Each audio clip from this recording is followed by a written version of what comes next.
Partait de Motril dans le sud du pays, direction l'intérieur des terres pour aller pour ce qui est peut-être ce qui était peut-être l'étape reine de cette Vuelta avec l'étape du Picon Blanco qu'on aura l'avant-dernier jour.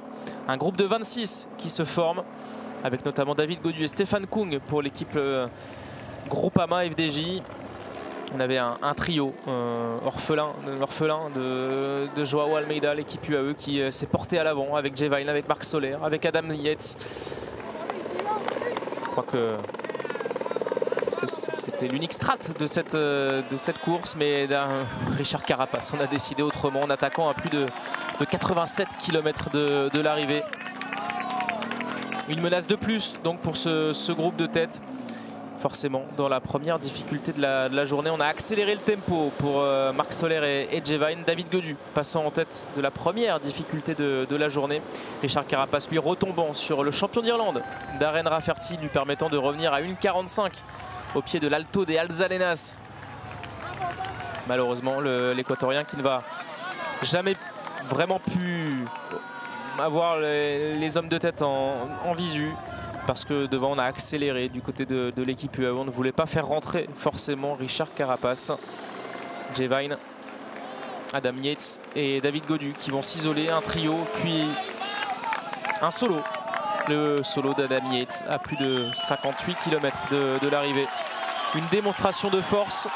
On pensait peut-être un petit peu serrer le moteur dans la dernière ascension. Certes, il nous l'a dit, il a eu des crampes. Mais il a tenu bon face aux assauts de Richard Carapaz qui n'est jamais vraiment rentré à moins d'une minute 30 du Britannique. L'Équatorien a tout de même fait encore une démonstration de force sur une Vuelta qu'il adore, qu'il affectionne. Lui qui avait remporté 3 étapes, on s'en souvient, c'était sur l'édition 2022. Il avait fini le Tour de France cette année avec de très bonnes jambes. Muselé malheureusement par Tadej Pogacar, il avait tenté sa chance notamment en 3e semaine.